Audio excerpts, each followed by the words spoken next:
sé exactamente cómo hacer mucha pasta, sé exactamente cómo coger un proyecto y llevarlo a millones de euros y hacerlo, y lo hemos hecho y es demostrable. Tuve un punto de inflexión muy importante con 12 años y que he entendido más tarde lo importante que fue, y es que me quedé sin amigos en el colegio. Fue muy doloroso, me dejaron de lado. Uno de los puntos más valiosos que me llevo de ello es que a veces pasan cosas muy malas y solamente hace falta el tiempo suficiente para darte cuenta de que es lo mejor que te podía pasar. Desde un punto de vista económico, el punto más bruto fue cuando monté mi centro de entrenamiento en Madrid, que terminé teniendo una deuda de prácticamente 1 millón de euros sin poder pagarla. Estuve a punto de dejarlo todo en realidad. Estoy agradecido y fue un punto de inflexión, porque si no hubiera pasado eso, quizá no hubiéramos empezado a hacer lanzamientos desde ahí y quizá a día de hoy pues no estuvimos haciendo los lanzamientos más grandes de España. ¿Cuánto dinero ganas? ¿Cuánto dinero gano? Te puedo decir que en lo que es el grupo hemos cerrado el año pasado con más de 10 millones. Bueno, David, bienvenido al podcast. Es un increíble placer tenerte aquí. Tengo muchas ganas de esta charla. Vamos a hablar de un montón de cosas que estoy seguro de que le va a servir mucho a la audiencia. Bienvenido. Un placer enorme. De verdad que me hace un montón de ilusión. Te comentaba antes fuera de cámaras que te sigo desde prácticamente el principio. Un orgullo. Comenta para quien no te conozca, ¿quién eres y a qué te dedicas? Pues soy David Marchante. Me considero un eterno aprendiz. Me encanta crecer, aprender, divulgar lo que aprendo y lo que hacemos. Y quizá la gente me conoce porque empecé en el mundo del fitness en YouTube en 2013 y creamos un canal que adquirió un montón de visitas, de tráfico desde el principio. Y ya con los años pues fui descubriendo cuál era mi verdadera pasión, lo que realmente me gustaba, mucho más allá que el fitness, y era el sector empresarial. Entonces, bueno, pues mucha gente me conoce por la parte del fitness, algo que me sigue encantando obviamente, pero quizá ya en los últimos años estamos sobre todo enfocados en la parte empresarial, en la diversificación empresarial y en formar a empresarios a que lo revienten con sus proyectos. Interesante. Mira, en el podcast hemos tenido el placer de tener un montón de gente súper interesante y algo que me he dado cuenta es que la infancia es algo que determina mucho luego en qué se convierte la persona. Entonces me gustaría conocer al David Marchante, a la persona, no tanto al empresario, que también lo conoceremos. A ver si me puedes contar un poco cómo es tu proceso hasta llegar a convertirte en quien eres a día de hoy. Creo que he tenido varios puntos de inflexión desde que era bastante pequeño y con el tiempo vas uniendo puntos hacia atrás y te vas dando cuenta de cómo fueron de importantes. Mira, yo creo que uno de los puntos más importantes fue justamente cuando falleció mi abuelo. Yo tenía 8 años y mi abuelo muere muy joven porque tenía una enfermedad en el hígado y me hizo quizá el mejor regalo que un abuelo le puede hacer a su hijo, a su nieto en este caso, y es regalarme su biblioteca.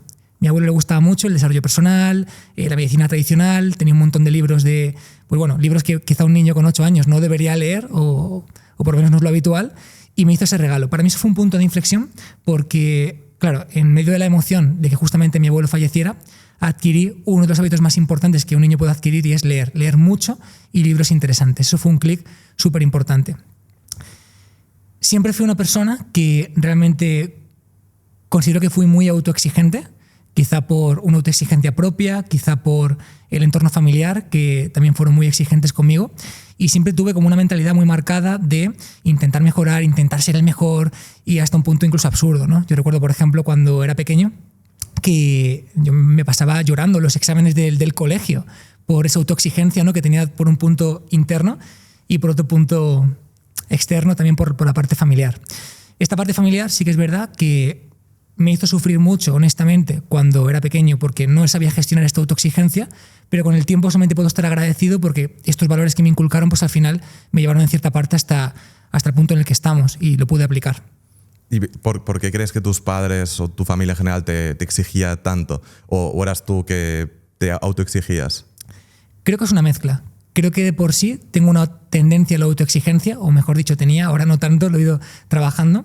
Y en cierta parte también pues, la educación que han recibido. Era otra época y al final, pues, aunque intentas siempre mejorar la educación que trasladas a tus hijos generación tras generación, no podemos evitar estar totalmente influenciados por el contexto en el que vivimos, la educación que hemos recibido y al final un poco trasladas esa parte.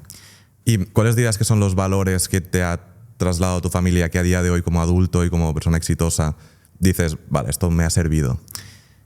Mira, yo te diría que a nivel familiar aprendo 2 cosas. Uno, valores personales y profesionales que me hacen a día de hoy ser quien soy, Y por otro lado, valores que he aprendido a cómo no quería ser.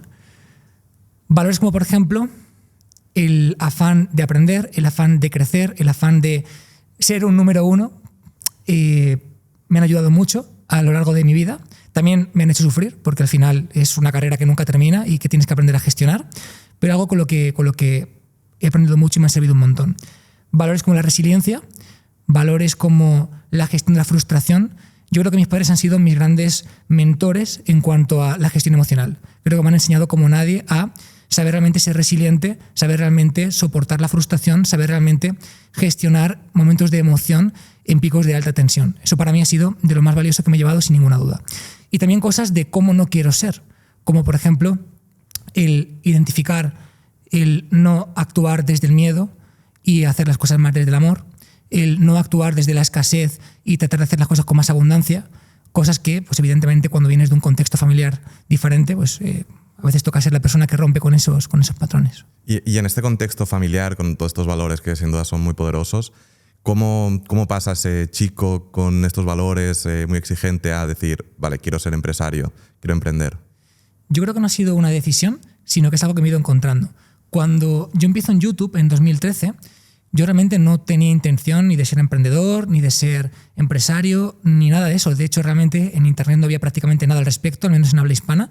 No había gran cosa de la que tirar o en la que fijarte en ese sentido. Cuando yo empiezo en YouTube, pues, había grandes productores de contenido, de videojuegos, de gamers, pero no había en realidad emprendedores como tal, compartiendo información, ni mucho menos.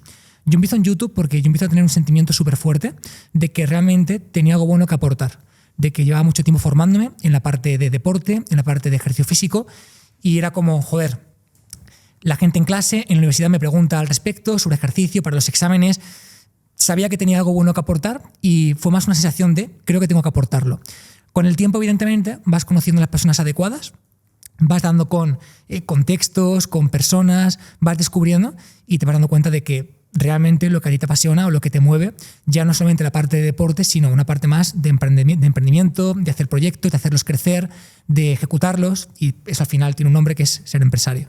Claro, porque tú al final entiendo que estudiaste ciencias del deporte, te empiezas a formar, aprendes muchas cosas y decides empezar a divulgar ese contenido en YouTube. Entiendo, viendo que habían igual youtubers americanos hablando de fitness, y eso es lo que te hace empezar en YouTube. Luego también una cosa que he visto, que en el sector del fitness hay mucha gente que son empresarios. No sé por qué ocurre esto, igual porque es un nicho muy rentable, porque es un nicho que al final una persona que se dedica al fitness es disciplinada, entiende la organización, entiende de negocios. Entonces, como que hay muchos influencers creadores de contenidos de fitness que han abierto sus centros, como hiciste tú, que tienen su infoproducto, sus planes de alimentación. ¿Por qué crees que ocurre esto? Creo que hay una vinculación muy potente entre los valores que te aporta el deporte en general, más aún el deporte cuando te lo tomas en serio, y más aún el deporte de alto rendimiento, con los valores de la empresa. Valores como, por ejemplo, el trabajo en equipo, valores como, por ejemplo, el foco, la disciplina, la consecución de resultados, la gestión de la frustración, la tensión, la gestión psicológica. Todo eso son valores que evidentemente vinculan muy fuertemente el que una persona que se dedica al deporte de una forma un poco seria después tenga más facilidad para enfocarse en su emprendimiento, para gestionar la frustración en su emprendimiento, para ser paciente con los tiempos de su emprendimiento, etc. Entonces creo realmente que normalmente la gente que se ha dedicado al deporte, incluso al deporte a nivel profesional, después tiene mejor tendencia a gestionar mejor sus empresas y a convertirse en mejores empresarios. ¿Emprendedor se nace o se hace? Yo creo que se nace en un contexto a nivel epigenético, es decir, tú naces en un sitio y el sitio en el que naces determina muchísimo. No es lo mismo nacer en una familia con capacidad económica a no, una familia con creencias negativas respecto a la empresa o respecto al emprendimiento o no, un entorno positivo, un entorno que potencia tu autoestima, un entorno en el que te quieren o no, una familia desestructurada o no. Es decir, realmente el dónde naces creo que determina muchísimo porque son demasiados factores que influyen. Hay algo, por ejemplo, que no se tiene en cuenta y es, claro, es que no somos conscientes de que realmente el que tengas éxito en un emprendimiento en un futuro depende desde la base de dónde naciste. Es decir, de ¿cómo gestionaste tus frustraciones? Cuando tuviste un error o un fracaso, tu entorno, ¿qué hizo con ello? ¿Te tiró hacia abajo? ¿Te dijo, ves, lo sabía? ¿O te animó con ello? Todo esto al final son cosas que a nivel psicológico van marcando tu autoestima y que después refuerza el que tome mejores decisiones o más arriesgadas o no. Marca un montón. Entonces, creo que el punto en el que naces afecta muchísimo Y después creo también que hay un conjunto de habilidades que para mí son súper importantes y que si las trabajas potencian muchísimo tu probabilidad de conseguir éxito emprendiendo. Habilidades a las que normalmente no se les presta atención y que además muchas veces están vinculadas con el deporte. Habilidades como, por ejemplo, la comunicación, capacidad de vender, leer el mercado, conocimiento estratégico, gestión de equipo, liderazgo, gestión empresarial, gestión emocional, gestión ante situaciones de estrés, marketing digital, publicidad online. Todo eso son cosas que si aprendes, evidentemente, reducen muchísimo tu posibilidad de fracaso, incluso mucho más que otras cosas. Por ejemplo, muchas veces estamos pendientes de la estrategia de moda, ahora es el VSL, vídeo corto, pueden ser los infoproductos, puede ser, ok, si todo eso está genial. Yo la creencia que tengo es que realmente todo puede funcionar muy bien si hay una base por detrás que se ha trabajado. Si tú tienes un muy buen infoproducto, un muy buen programa, tienes un muy buen centro de entrenamiento, tienes lo que sea, pero detrás no hay una persona capaz de soportar ese éxito a nivel de comunicación, a nivel de que cuando hagas un anuncio enganche, a nivel de carisma, a nivel de estrategia global, no va a funcionar. Entonces creo que es más de la cuestión de habilidades que simplemente el qué haces con ese producto o lo que sea. Sí. Yo creo que emprendedor se nace y se hace, porque al final es... obviamente hay toda una parte de formación que comentabas, de tener estos hábitos, estas habilidades que son fundamentales, pero luego también está esa parte de, oye, una persona que nace con más creatividad, una persona que nace con más... que puede soportar mejor los problemas, que también hay como ese mix, pero sin duda la clave es fusionar las dos y no simplemente pues tener una. Si es muy creativo pero luego no pones el trabajo, no sirve de nada, al igual que si pones mucho trabajo pero no encuentras cuál es tu habilidad con la cual has nacido, que todo el mundo tenemos alguna, probablemente el que tenga la habilidad pues te pueda superar. Yo también te quería preguntar, porque desde fuera se te ve que una persona, estás fuerte, tienes dinero, tienes reconocimiento en el sector. ¿Qué es el éxito para ti? ¿Ya lo has alcanzado? ¿Te queda? Fíjate, yo creo que el éxito sería una combinación de diferentes puntos. Sería, para mí por lo menos, lo que me hace estar feliz y conectado y coherente en mi día a día. Levantarme cada mañana y saber que estoy haciendo lo que tengo que hacer, que estoy en el sitio adecuado, que hay una coherencia respecto a que voy a hacer lo que me apetece, sentir que aprendo cada día, sentir que crecemos, sentir que contribuyo con aquello que estamos haciendo. Y te digo esto porque ha habido muchas etapas en mi vida en las que he ganado mucho dinero, pero no he sentido que aportaba a la sociedad con ello y no he estado feliz. O etapas en las que he ganado mucho dinero o he aportado y no he sentido un crecimiento y no he estado feliz. Para mí, aprender a diario, crecer a diario, contribuir con lo que aprendemos, sentirme coherente es súper importante. Y a día de hoy te diría que aparte de esto es sentirme libre. Creo que para mí uno de los valores más importantes es la libertad. Libertad en todos los sentidos. Libertad geográfica, es decir, tener la posibilidad de ir y estar donde quiera aunque no lo necesite. Libertad económica, tener la libertad absoluta de poder retirarme y vivir toda mi vida con lo que ya hemos generado aunque no necesite retirarme.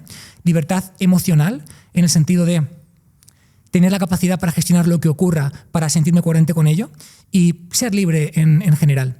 Fíjate, hay un concepto que no se tiene en cuenta y es que a priori parece que todos somos libres, pero sin embargo hay dos tipos de libertades, libertad negativa y libertad positiva. Para mí lo importante es ser libre positivamente, no negativamente. Si tú eres libre negativamente en la medida en la que puedes hacer lo que quieras, pero no puedes, en realidad, supuestamente puedes, pero no puedes, porque no tienes el dinero, porque no tienes el conocimiento, porque no tienes los recursos, no tienes los contactos. Eso es una libertad aparentemente completa, pero es negativa. Y lo contrario es la libertad positiva. Creo que eres libre positivamente en la medida en la que puedes hacer lo que quieras y además tienes los conocimientos, los recursos, los contactos y todo para ser libre en serio. Para mí, un concepto de felicidad o de éxito es justamente acercarme a esta libertad positiva. No, sin duda, para mí también la libertad es uno de mis valores fundamentales. Lo que tú decías, tanto mi libertad de poder dedicarme a lo que yo quiero, lo que a mí me apasiona, proyectos, también la libertad de poderle dar a mis padres la posibilidad de que estén tranquilos, que se puedan retirar, que puedan hacer lo que quieran. Y luego también, que ya hablaremos de familia, la libertad de poderle dar a mi futura familia posibilidades que mando a mis padres de, oye, quieres dedicarte a lo que sea, que lo puedan hacer sin ser juzgados. Quieren dedicarse a lo que sean, que lo puedan hacer. Entonces, hablando de éxito, ¿tú consideras que ya has llegado a ese éxito o tienes un siguiente paso? Creo que somos profundamente exitosos. Creo que ya he conseguido mucho más de lo que nunca en mi vida me hubiera imaginado. Me siento plenamente coherente y feliz y con ganas de ver qué más nos depara la vida y aprender y crecer y continuar por este camino. No tengo una ambición desmedida de quiero más de todo esto, estoy perfecto como estoy, pero con ganas, ¿no? Como ese niño que va al parque a jugar por primera vez y tiene todo por descubrir y vamos a ver qué viene. ¿Crees que estas ganas de conseguir más cosas, ganar más dinero, viene por parte de una inseguridad, de querer demostrar al mundo algo? Bueno, cada uno tiene sus motivos, pero en cierta parte puede ser que sí. Creo que una cosa es el afán de crecimiento y que realmente hagas las cosas porque te apasiona y porque te sientes coherente con ello. Y otra cosa es validarte con las cosas que consigues. Y creo que es un poco la tendencia que últimamente está ocurriendo. Creo que en el momento en el que tú decides ir a por más simplemente por la validación social de que estás consiguiendo más, realmente eres un esclavo, no eres libre, que es justamente lo que estamos compartiendo antes. Eres un esclavo de las expectativas de los demás, eres un esclavo de los apegos que has creado a nivel material, eres un esclavo de todo esto con lo que al final te estás validando para tener un estatus, una posición. Creo que para mí lo importante es tener todo lo que hubieras querido y no necesitarlo, y no necesitar mostrárselo a los demás. Y a nivel éxito, ¿cuál dirías que es tu propósito? ¿Por qué sigues haciendo todo lo que haces? Yo te diría que me mueve el aprendizaje, es decir, a mí me mueve cada mañana el pensar que todo lo que hago me está haciendo mejor, que todo lo que hago hace mejor a mi entorno, y sobre todo lo que más me mueve es la sensación de que estamos acortándole un montón de camino a un montón de empresarios y emprendedores y ahorrándoles hostias por las que yo tuve que pasar. Es decir, hay muchas veces que cuando, por ejemplo, en mis formaciones o en eventos comparto ciertas cosas y la sensación que tengo es, hostia, ojalá yo hubiera sabido esto. Sé que hay mucha gente que ahora mismo no está en el punto de escucharlo, pero ojalá cuando les pase se acuerden. Esa sensación de contribución para mí es súper fuerte. También con respecto al éxito hablamos mucho de dinero, hacerse rico. ¿Qué es lo que consideras tú ser rico? Mira, para mí, uno de mis principales mentores y de las personas que más me aportó en mi vida a nivel empresarial fue conocer a Pablo Motos. Tuve la suerte de abrir el canal de YouTube y poco tiempo después él me contactó y le empecé a entrenar. Entonces he tenido la suerte de estar mucho tiempo con él, prácticamente todos los días durante muchos años, y aprender de verdad de cómo es un empresario de verdad. O sea, perdón que te corte, ¿tú consigues ir al hormiguero porque antes ya lo conocías por ser su entrenador? Sin duda. Qué curioso. Si puedo decir que fui su entrenador, yo puedo decir y asegurar que él fue mi mentor de vida. Y una de las cosas que me dijo Pablo, no me acuerdo en qué época era, a lo mejor un 2017 o por ahí, ya habíamos facturado más de 1 millón de euros en ese mismo año, y él me cogió, me miró y me dijo, déjate de gilipolleces. En el momento en el que eres capaz de ir con todos tus amigos y pagar la cena sin mirar la cuenta, ya eres rico. El resto sobra. Y dije, hostia, es como que a veces estás pensando no en 1 millón y 2 y 3 y tal. Y dices, en el momento en el que puedes pagar una cuenta y que no te preocupe la cifra que aparece, creo que ya eres rico. Muy de acuerdo. Yo creo que el hecho de la riqueza no es tanto conseguir un objetivo económico específico, sino qué es lo que puedes hacer con ese dinero que tienes. Y luego también está la riqueza de dinero y luego también de tiempo, porque tú puedes ser muy rico económicamente, pero luego estar atado a lo que decíamos, la libertad mala que hablabas. Estoy totalmente de acuerdo, porque si te fijas hay gente que vivimos en una sociedad en la que todo el mundo es libre, pero a la vez no lo es, porque estás obligado a tener que trabajar para pagar al que estás en lo que se conoce la rat race. Eres libre, pero igual no te puedes ir a Los Ángeles, porque no tienes el dinero suficiente. Entonces, eres libre, pero no al 100%. Luego también hablando de dinero, tú hace ya años que te podrías haber jubilado, sigues trabajando, ¿lo haces por ese impacto de, impactar a la gente o por qué continúas? Lo hago porque es muy divertido, porque me hace mejor, porque mejora mi entorno y porque me permite estar activo, disfrutar y aportar a la sociedad con lo que hacemos. Es un mix de cosas, pero sí. Y a día de hoy estás al 100% en negocios, ya el canal de fitness. Entiendo que ya no subes contenido o sigues subiendo alguna cosa. Seguimos subiendo alguna cosa, sobre todo en Instagram, en YouTube ya no tanto, vale. Pero mi foco principal está en la parte de empresa, negocio. Vale. Y dentro de esa parte de empresa, ¿cuál es tu foco principal dentro de ese subnicho, por así decirlo? Mi foco principal está en el Instituto de Rendimiento Empresarial que tenemos. Tenemos un instituto donde formamos a empresarios. Para mí esa parte es como, ahí he encontrado mi propósito en la vida realmente, donde estoy 100% alineado, 100% coherente, donde estoy tremendamente feliz.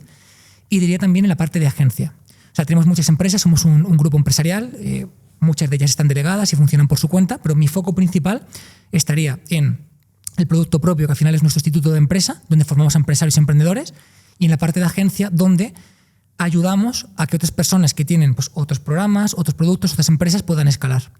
Tenemos todo el tiempo del mundo. A ver si me puedes explicar, por entenderlo bien, todos esos negocios que hay dentro de la parte empresarial. O sea, entiendo la parte de formación, que ahora entraremos, de emprendedores, empresarios, agencia, y aparte de eso, ¿qué hay? Realmente somos un grupo mucho más grande que todo esto. Hemos ido construyendo a medida que hemos ido necesitando.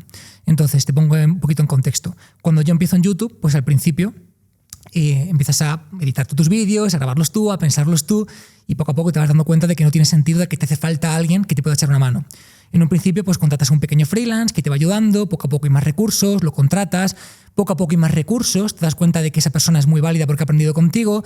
En este momento, pues por ejemplo, lo que yo he hecho muchas veces es montamos una empresa en conjunto con esta persona para poder tener pues, una agencia aparte de producción de vídeo donde pueden caer empleados que directamente dirige esta persona, puedo dar servicio a lo que yo necesito y además abrir el foco y trabajar con estas empresas. Esto, por ejemplo, lo hicimos desde el principio. Cuando empezamos en YouTube, ya empezamos a hacer anuncios, producciones y contenido para grandes empresas del sector del fitness, de la suplementación y de otros sectores. ¿Anuncios eran? Anuncios, contenido en redes sociales, vídeos en YouTube, producciones, etc. Vale. Y aquí mi duda también por entender lo que me parece muy interesante. Si tú, por ejemplo, tienes un editor que es súper bueno y está al 100% contigo, si tú le ofreces esta oportunidad que está guay, ¿no te daba miedo el decir, vale, pero entonces este editor que es súper bueno ya no va a tener tiempo, se va a convertir en un empresario? ¿Cómo gestionabas eso? Es que creo que justamente la clave para escalar está en formar líderes. Es decir, en asumir que las personas que tienes al lado deben tomar la iniciativa, deben convertirse en líderes y deben formar al resto de personas que te vienen contratando. Entonces, justamente el proceso de crecimiento es desapegarse, no apegarse. Muchas veces pensamos justamente en me apego a que esta persona es la buena y la quiero para mi podcast o la quiero para mi canal, y el proceso de crecimiento es desapegarme, que vuele, intentar atraer desde un punto de vista legal para que esa empresa sea en conjunto y no vuele por su cuenta, evidentemente, porque tú has invertido los recursos en formarla, pero si esa persona adquiere las dotes de empresario, las dotes de emprendedor como para liderar ese equipo, realmente vas a poder tener en un futuro 10, 15 o 20 personas más formadas incluso que él, más especializadas para hacer ese vídeo que tú necesitas. Entonces creo que esa parte es importante. Muy interesante esto. Entonces, ¿cómo lo haces? Es que te asocias, un porcentaje igual 50-50, y esa persona es la líder de la empresa, CEO, quien gestiona todo, y tu trabajo ha sido formar a esta persona y luego entiendo que también llevar clientes y... Esto ha sido uno de los modelos que hemos seguido. Es decir, por ejemplo, pues a nivel de vídeo ha sido esta parte. Otro, por ejemplo, de los modelos más fuertes que tenemos a nivel económico, después si queréis hablamos de números, es la agencia. Tenemos una agencia, estamos especializados en lanzamientos. Es el profesional del sector de la moda que se dedica a exhibir. Gracias, Siri. Disculpa. En este caso, por ejemplo, a nivel de agencia, pues ocurrió igual. Empezamos a hacer lanzamientos grandes en 2016-2017. Han pasado muchos años, muchos lanzamientos, cientos, si no ya miles de lanzamientos. Entonces llega un punto en el que dices, vale, tenemos muy claro cómo lanzar, tenemos muy claro cómo hacerlo, ¿por qué no hacemos un proyecto aparte que no sea únicamente mi equipo de marketing interno a nivel de fitness y empezamos a lanzar a otros productores? Y desde ahí vamos profesionalizando, hasta que llega un punto en el que es una entidad propia, con un equipo propio de muchas personas y nos permite no solamente lanzar mis productos, sino hacer verticales para tener equipos propios que lanzan diferentes productos después. Eso ha sido otro modelo. Igual, por ejemplo, a nivel fiscal. Llegó un momento en el que lo que estábamos pagando a nivel de gestoría, a nivel era una locura. Claro, más empresas, más empleados. Entonces hubo un momento en el que dije, vale, necesito un equipo interno muy fuerte para poder llevar realmente toda esta parte de gestoría, números, facturas, etc. Pues ¿qué es lo que hacemos? O me gasto una pasta en contratar una gestoría aparte o monto mi equipo de gestoría. En lugar de montar mi equipo interno únicamente con un departamento, montamos una empresa para darme servicio a mí con todo lo que necesito y al resto de emprendedores, empresarios que, como están en nuestro instituto, necesitarán cierta parte esto que ofrecemos. Entonces, de esta forma hemos ido construyendo pues, todo un holding, un grupo, donde estamos muy diversificados, no solamente en lo que es el sector digital, estamos en el sector construcción. Es decir, tenemos una constructora, estamos invirtiendo en remodelar edificios, en construir edificios, hemos montado platos de televisión de producción a grandes productores. Todo va de la mano, ¿no? O sea, el tema de los platos, al final, infoproductores, negocio online, es una necesidad de la audiencia que te sigue o al final, el nicho al que atacas. Y luego también entiendo que lo de la construcción es, oye, la gente que gana dinero en el sector quiere invertirlo. Que muchas veces es muy curioso que está la gente más online, más digital, más de negocios online, youtubers, tal. Al final lo que quieren es invertir en algo súper tradicional como es la piedra, ¿sabes? Que tienen un trabajo totalmente distinto, pero luego quieren algo totalmente tradicional. Tal cual. Entiendo que ofrecéis eso, ¿no? Sobre todo lo hemos montado por nosotros. Es decir, antes de dar un paso y ofrecerlo a los demás es porque lo necesito. Yo tengo un plato de televisión y evidentemente pues lo que hicimos fue hacerlo con nuestra constructora, entendimos el know-how de cómo tiene que ser un buen plató para un productor que hace lanzamientos y después lo hemos montado a otras personas que hacen grandes lanzamientos. ¿Por qué hicimos la constructora? Por dos motivos. Uno, fuimos una oportunidad de inversión. Es decir, la persona que monta mi centro en Madrid, tengo un problema grandísimo, termino debiendo 1 millón de euros en 2017. Hay una persona muy concreta que se llama Rubén que me saca del hoyo. Hace lo que hace falta para sacarme del hoyo. Esta persona más adelante me llama un día, estoy súper quemado de la constructora en la que trabajo, no puedo más, voy a montarlo por mi cuenta, pero no tengo dinero. ¿Invertirías? Y dije, tú me sacaste de este problema, confío plenamente en ti, 100%. Invierto en comprar la nave, en la que tenemos pues toda la parte de la constructora, invierto a nivel... Evidentemente, cuando empiezas en un modelo como es la construcción, los infoproductores tenemos algo muy bueno y es que a nivel de crédito bancario somos un A++. Es decir, tenemos un ratio, un score buenísimo. Entonces, para apalancarnos en obras grandes, una empresa tan saneada como una empresa que tiene tanto margen de beneficio es un buen punto de entrada. Sobre todo margen de beneficio y que no tiene deudas, ¿no? Que no necesita financiación para funcionar. Entonces, ¿por qué montamos la constructora?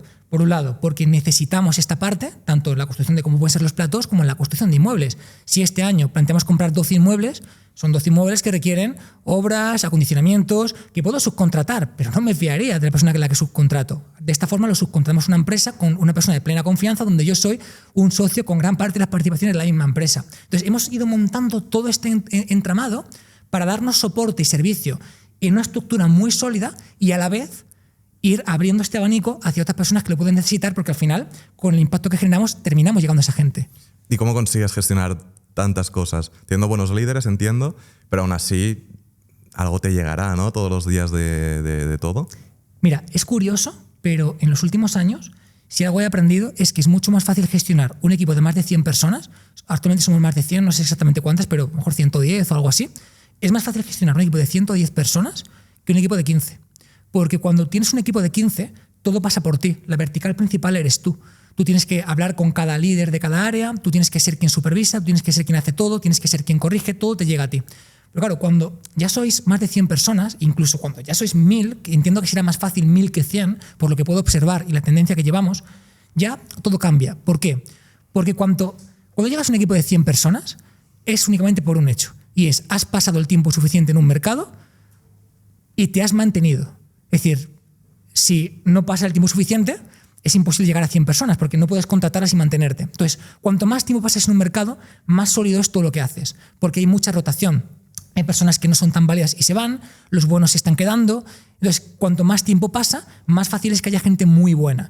Dentro de esta gente muy buena, también hay gente que es de tu máxima confianza. Y dentro de esta gente de máxima confianza hay mucha gente que puede ser o puede llegar a ser líder.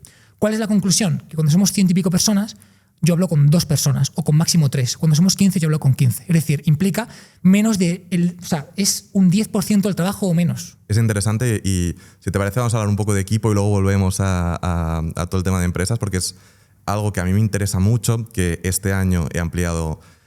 Llevo ya años con equipo, pero este año lo he profesionalizado mucho más. Somos 10 personas en el equipo. Y yo lo que hago para contratar personas es que me fijo en 3 cosas. Lo primero, que sea gente honesta, para mí es súper importante. Todo el tema mentiras no va conmigo. Gente responsable.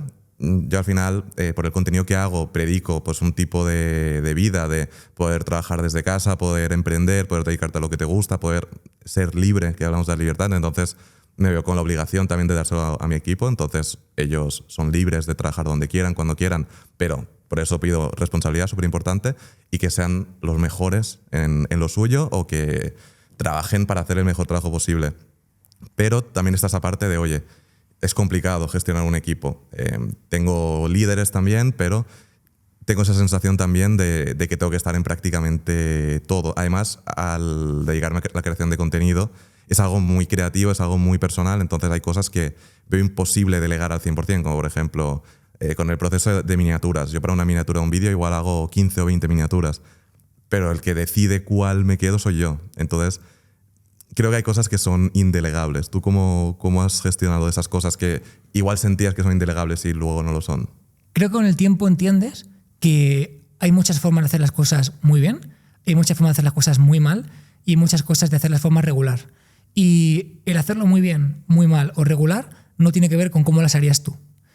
Entonces, creo que tenemos interiorizado que la mejor forma de hacer las cosas es como tú las harías, cuando realmente hay todo un abanico donde te vas dando cuenta de que pues quizá hay otras maneras de hacerlo. Lo que hace falta es tiempo. O sea, creo que principalmente lo que mata la creación de un equipo y justamente esto es que no se deja el tiempo suficiente. Cuanto más tiempo pasas en un mercado, más fácil es que todo lo que haces sea mucho más sólido y tú hagas menos falta. Vas a encontrar con el tiempo a la persona que tiene una intuición increíble para encontrar la miniatura. Vas a encontrar con el tiempo a la persona que hace mejores lanzamientos que tú. Vas a encontrar con el tiempo a cada una de estas personas que son mucho mejores que tú en un área concreta. ¿Qué es lo que ocurre? Que vuelvo al punto anterior, a la analogía que poníamos. Cuando eres 5, 10, 15 personas, los perfiles que contratas son perfiles muy generalistas. Es decir, son perfiles en los que te basas en su actitud, son perfiles en los que te basas en que sean buena gente, son perfiles en los que te basas que empujen contigo hacia adelante. Pero son personas que no solamente hacen miniaturas, sino que hacen muchas más áreas dentro de la empresa. Cuando más avances en tu proyecto y más personas sois, cada vez tienes más perfiles mucho más especialistas. El mejor puto miniaturero de España, la mejor persona en lanzamientos, la mejor persona creativa. Y solamente hace eso, esa parte creativa. Entonces, cuando tú das con esos perfiles, no tiene sentido que tú seas la persona que hace las miniaturas o que tú seas la persona creativa, porque hay una persona o dos o las que sea que son mucho mejores que tú. Pero esto al principio es muy contraintuitivo, porque hace falta contratar a personas mucho más generalistas para sacar un trabajo mucho más amplio. ¿Hacia dónde creo que va todo esto? Sin duda, a la profesionalización.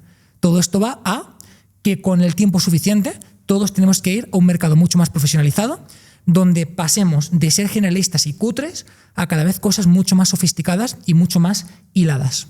Y con respecto al equipo, hablabas de más de 100 personas. ¿No te genera estrés, agobio la cantidad de gastos fijos?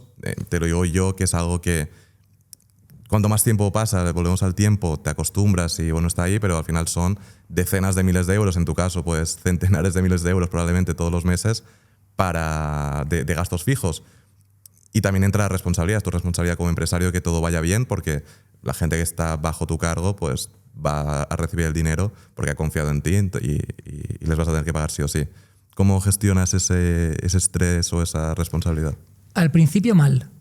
Hubo una temporada en la que yo lo que me preguntaba cada mes era este mes ha ido muy bien, pero ¿y el siguiente?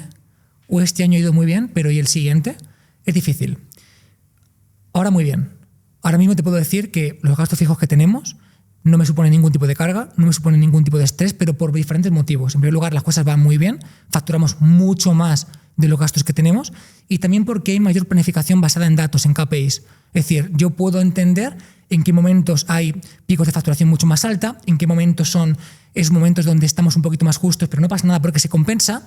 Aún así, tenemos la suerte de estar en un mercado, en un sector donde prácticamente el 95% o casi 100% es positivo. Es decir, el EBITDA es positivo prácticamente todo el tiempo en un sector como el nuestro, no es como otros sectores mucho más complicados. Entonces, sí, evidentemente, una gran responsabilidad. Te puedo decir que actualmente de gastos fijos, sin contar variables, pues podemos estar fácilmente en 250.000 euros todos los meses. Hay meses también en los que pasamos el 1.000.000 de euros de gasto, como este mes, por ejemplo, pero entiendo por qué. Es decir, no es, oh Dios, me he gastado este mes 1.000.000 de euros. ¿Qué hago? No, coño, tiene un sentido, una planificación, ya hay unos datos previos que nos avalan que tiene lógica lo que estamos haciendo. Entonces, creo que la experiencia te hace tomar decisiones desde una calma eres más imparcial. Sí, yo creo que también es la principal diferencia entre gasto fijo y variable. Al final, si te gastas 1.000.000 pero sabes que es variable, obviamente te va a generar estrés, pero no tanto como saber que vas a tener que pagar todos los meses esa cantidad. Y luego, volviendo a tema infoproductos, también se ha visto gente que se le ha ido la olla con los gastos en infoproductos, de igual hacer lanzamientos y gastarse más de lo que deberían y luego ganar dinero, pero menos de lo que habían planeado. Entonces, es cierto que es un mercado muy rentable con grandes márgenes, pero que también te puedes equivocar, ¿no? Como en todo. Porque tú ¿por qué decides meterte en infoproductos? Porque al final todo gira alrededor de ello. Infoproductos, formación, e-learning, llámalo X. Bueno, o sea, realmente dentro de todo el conjunto empresarial de lo que hemos creado hay muchos factores, no solamente la parte de formación, pero para mí es bastante vocacional el hecho de formar, el hecho de compartir lo que hacemos, para mí es muy importante. Evidentemente, entramos también porque es todo un sector súper rentable y súper escalable. O sea, no somos tontos, lo hacemos por eso también. Pero sobre todo, fíjate, el motivo por el que empiezo en la parte de empresa, en la parte más de formación, fue por necesidad también.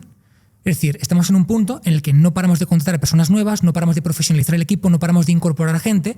Y el problema que yo tenía es, ok, si yo puedo permitirme incorporar a más gente, pero el problema no es incorporarla. El problema es toda esa curva de aprendizaje donde la persona aprende a cogerle el tacto a lo que tiene que hacer. Eres un copy, pero no vale con escribir bien. Hay que entender muy bien por qué se hace, cómo se hace, entender la secuencia entera, entender toda la estrategia. Eres una persona que hace tráfico igual. Entonces, yo empiezo primero en la parte más de formación empresarial porque necesitamos algo para formar a la gente que incorporábamos. Y llegó un momento en el que dijimos, hostia, es que lo que estamos haciendo es impresionante. Creo que además, si lo abrimos a que otras personas puedan aprender sobre esto, va a ser extremadamente rentable y va a ser un impacto súper positivo a nivel de sociedad. Entonces, es un poco una mezcla. Y también, uno de los puntos más importantes para mí del sector infoproducción, que es que no me gusta ni siquiera llamarlo infoproducto, porque no creo que sea lo que hacemos. Estamos más cerca de una escuela de negocios que un infoproducto o un curso grabado. No tiene nada que ver. Infoservicio. Es que ni siquiera. O sea, nos acercamos más casi a algo mucho más institucionalizado que otra cosa, por cómo está montado. Pero bueno, para mí, uno de los puntos más importantes es la palanca financiera que te permite para expandirte de forma horizontal en otras cosas. Te he puesto antes el ejemplo de la constructora. El tener unos márgenes de beneficio tan alto, o sea, concretamente nosotros en esta parte tenemos un EBITDA de más de un 40%, es una salvajada. Claro, cuando tú vas a un banco para apalancarte o para financiarte para lo que sea, es que puedes hacer lo que quieras en otras verticales de forma horizontal. Entonces, eso para mí te permite tener algo muy potente con lo que crecer, no solamente en esa vertical, sino en otras. Sin duda, el mercado de infoproductos es muy interesante. Yo, por ejemplo, vengo de una familia de profesores, tengo familiares trabajando en universidades, en profesores de niños, de idiomas, y desde siempre me han inculcado este respeto por la educación, la formación, la pedagogía, y desde siempre se me ha dado bien explicar cosas complejas de forma sencilla. Por eso entro a divulgar en YouTube y probablemente si no estuviese haciendo vídeos sería profesor. Y infoproductos o al final información, educación es algo que me llama mucho, y de momento no vendo ningún producto digital, pero probablemente en el futuro lo haga porque es algo que tiene algo que me llama desde siempre. ¿Tú dirías que alguien que vende infoproductos, que vende formación, es un empresario? No, pero al igual que te diría que una persona que tenga una empresa tampoco lo es. Ni una persona que juega al fútbol es futbolista. Creo que no es una cuestión de qué haces ni qué tienes, sino quién eres. Creo que hay personas que ofrecen formación que son extraordinarios empresarios y que han entendido muy bien la forma en la que se usan este tipo de productos para apalancarte y para crecer en otras verticales. Eso es un empresario. Hay personas que ofrecen cursos, programas, infoproductos y que realmente están ahora y en un año desaparecerán porque no sabrán gestionar bien ese capital, se lo gastarán en gilipolleces y no verán a largo plazo hacia dónde es la tendencia. Y hay empresas, hay personas que tienen empresas y no por tener una empresa significa que seas empresario. Creo que te conviertes en empresario cuando empiezas a adquirir mentalidad de empresario, cuando empiezas a adquirir habilidad de empresario, cuando empiezas a ser un empresario. Entonces no tiene nada que ver. Muy buena respuesta, no me la esperaba. Y es cierto, al final cualquier persona puede crear un infoproducto y vender un par de unidades y eso no le convierte en empresario, sin duda. Y luego también vemos que en el mercado, al final es un mercado que está creciendo. Estamos todos de acuerdo, cada vez más gente compra, más gente vende, el mercado crece y el propio mercado lo va regulando. Pero ¿qué opinas de los malos actores del mercado, los vendehumos? Creo que siempre ha habido vendehumos, da igual en qué época lo hablemos. Creo que cuando estamos en la Edad Media iba la persona que te vendía la pócima mágica, el crecepelo, el no sé qué. O sea, creo que siempre lo ha habido. Lo que creo es que ahora tiene menos barrera de entrada a ser un vendehumos. Es decir, creo que ahora es más fácil. Creo honestamente que lo preocupante es la persona que vende humo, es decir, la persona que ofrece un producto o servicio que no cumple con lo que promete, pero más preocupante es la persona que vende expectativas irreales, las personas que mienten. Las personas que dan cifras que no son, las personas que generan expectativas que no son. Para mí eso es incluso más peligroso y más humo que lo anterior. Porque un producto malo, como yo he comprado muchos, en la persona adecuada, puede haber un pequeño clic que me haga rentabilizarlo. Yo he comprado formaciones absolutamente malas que en mi caso he dicho, es una puta mierda, pero esto y esto lo aplico y voy a conseguir un gran resultado.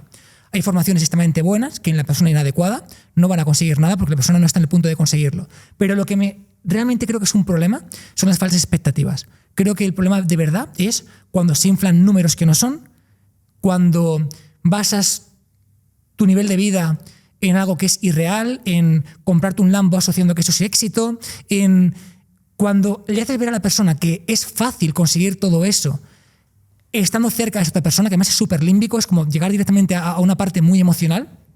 Creo que ese es el problema. Ser empresario no es fácil. Que te vaya bien no es fácil. Joder, desde el 2020, todos los infoproductores que facturaron más de 1 millón de euros en Hotmart, por ejemplo, el 95% no están. Si fuera fácil, toda esta gente estaría. Pero ¿cuánta gente conoces que esté desde el 2013 o desde el 2012 y se mantenga en el mercado? Es que a lo mejor no están ni en esta mano, son menos. Entonces, creo que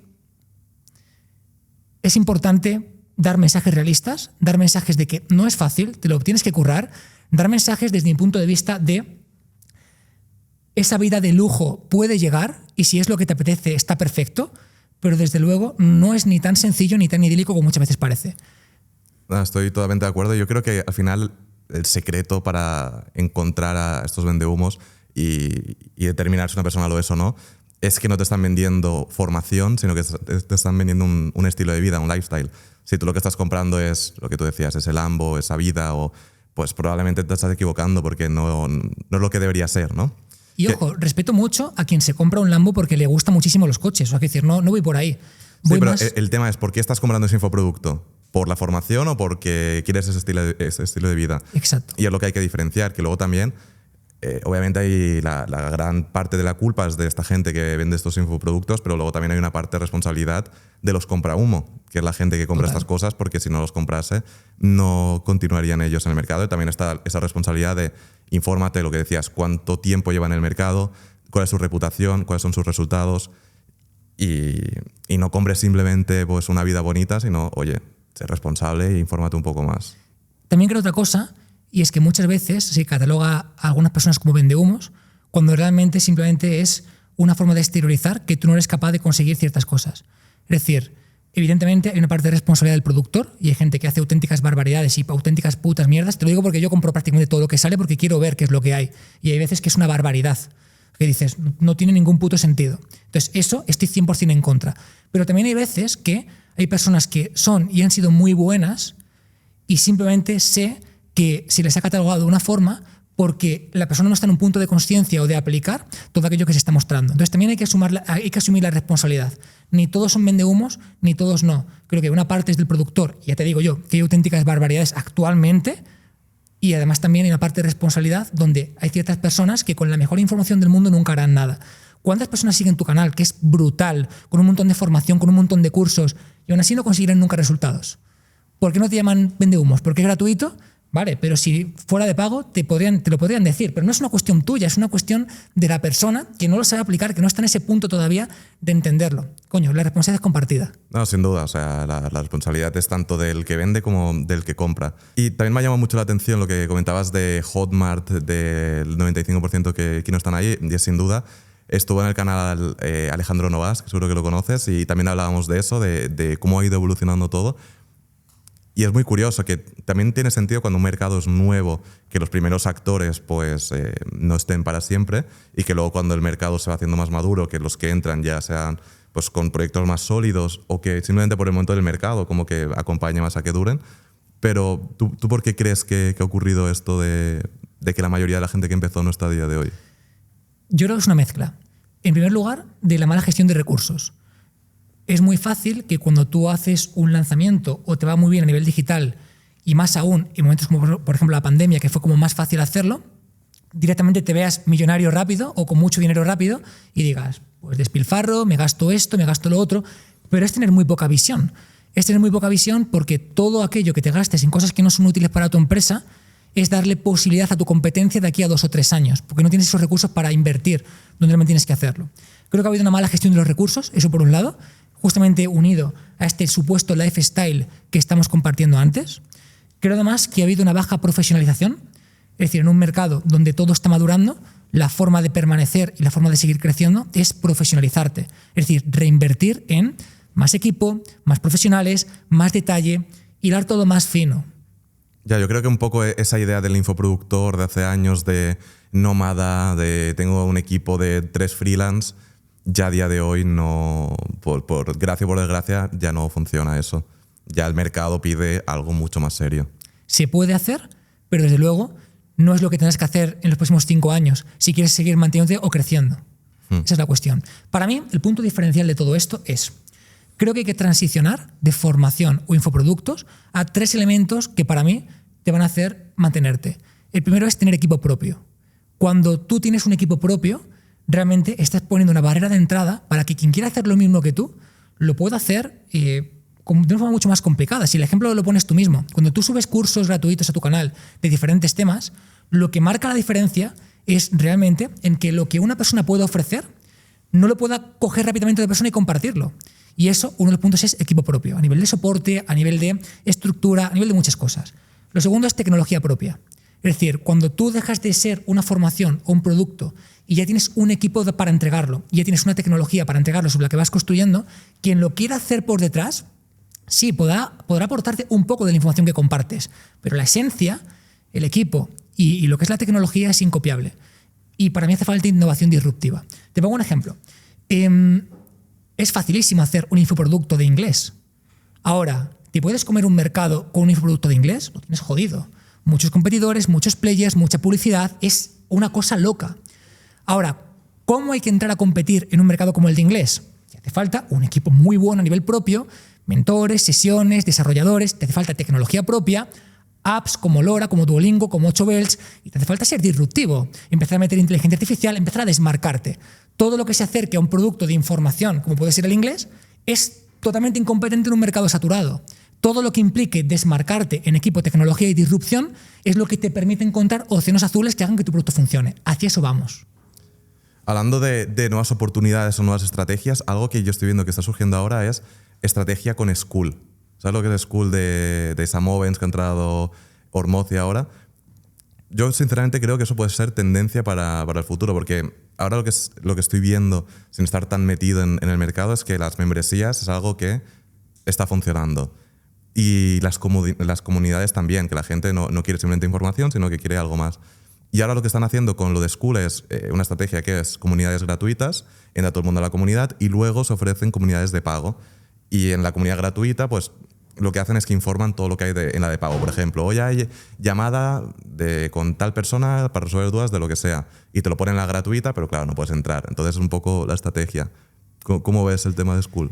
Es un embudo. Al final es un embudo. No conozco mucho cómo lo están haciendo, porque la verdad que está centrando otras cosas, pero por cómo suena, pues es un embudo normal y corriente, orientado más a la parte de membresías. Creo en las membresías, confío en ellas, pero sobre todo confío en las membresías como medio para algo más. Como medio para financiar unos gastos fijos mientras obtienes el beneficio por otro sitio, como medio para cualificar a una persona que no te conoce, templarla contigo para ofrecer un programa de más ticket, o sea, como un punto intermedio. Y volviendo al tema de tus empresas, a ver si podemos entender un poco mejor. Hablemos primero de la agencia y luego de la parte más de formación. Con la agencia lo que haces es, ves a profesionales, a divulgadores, a expertos en algo y se les ofrece montar toda una estructura de formación de forma conjunta. Tú pones el equipo, ellos ponen la audiencia y el conocimiento y lo lanzáis al mercado. Exacto, parecido. Y el siguiente paso es montar estructura propia con SL propia. Eso es. Es montar una SL propia en el cual estás tú y el infoproductor. Exacto. Y montáis el equipo. Y tú te ocupas de montar el equipo. Exacto. Y de todo. Yo me encargo de la parte empresarial, de lo que tiene que ver con toda la parte de gestión de líderes, de todo lo que tiene que ver con la formación del equipo, de todo lo que tiene que ver con la implementación de la estrategia y todo lo que tiene que ver con la parte de escalabilidad. O sea, lo que buscamos sobre todo es que el producto sea brillante en cuanto a la entrega, en cuanto a tecnología y en cuanto a la información que se aporta. Para eso hace falta una persona muy experta en ello. O sea, por ejemplo, en este podcast estuviste con Celia Rubio. Celia es mi socia en esa parte. Tenemos un producto muy bueno, que es la Academia de Inversión, donde ella es hiperexperta en finanzas. Nuestro papel dentro de esto es escalar el producto. Entonces, por ejemplo, el último lanzamiento superamos los 2,5 millones de euros con más de 2 millones de beneficio, donde todo ese proceso lo hicimos nosotros. Ella lo que hizo fue toda la parte de formar a su equipo de soporte en finanzas, todo lo que tiene que ver con la entrega del producto, etcétera. Entonces repartimos, somos muy buenos lanzando, entendemos muy bien cómo hacer el marketing para que eso ocurra y en este caso el productor pues es la imagen del producto, aunque con el tiempo deja de serlo y se encarga de que realmente el producto sea muy bueno. Muy, muy interesante. Luego cambiando un poco de tema, me has comentado antes que tenéis oficinas en Canarias, en Gran Canaria. Cuéntame un poco cómo haces para el equipo. ¿Está todo el mundo trabajando en oficinas, teletrabajo? Tenemos una parte muy grande en oficinas. Y después también tenemos una parte de teletrabajo. Como te he comentado, así un poco de forma global, somos un equipo de más de 100 personas. En las oficinas debemos estar aproximadamente, no te sé decir, a lo mejor 60 o 70 de forma física. Y después, aparte, pues hay personas que tienen que estar teletrabajando o que están de forma externa. Yo confío muchísimo en el trabajo de oficina real, sobre todo cuando hay un buen ambiente en la oficina. ¿Por qué? Eres mucho más productivo. Por ejemplo, estás haciendo un lanzamiento o estás haciendo un sprint, trabajamos mucho por sprint, con etapas muy concretas de 3-4 días de implementación. El hecho de que tengas a todo el equipo presencial y un líder de equipo pueda revisar un copy, revisar una landing y hacer cambios al momento, hacer una reunión de urgencia y que se coordinen, eso es muy sencillo. Cuando hay teletrabajo, en momentos de tensión se genera mucha tensión. Te paso el link de Zoom, no me funciona, no tengo internet, voy en el coche, esto, lo otro, se pierde mucho tiempo. Entonces, evidentemente, hay ciertas partes del proceso que tienen que estar fuera, pero trabajar en oficina nos da una agilidad y nos da una velocidad que es una auténtica barbaridad.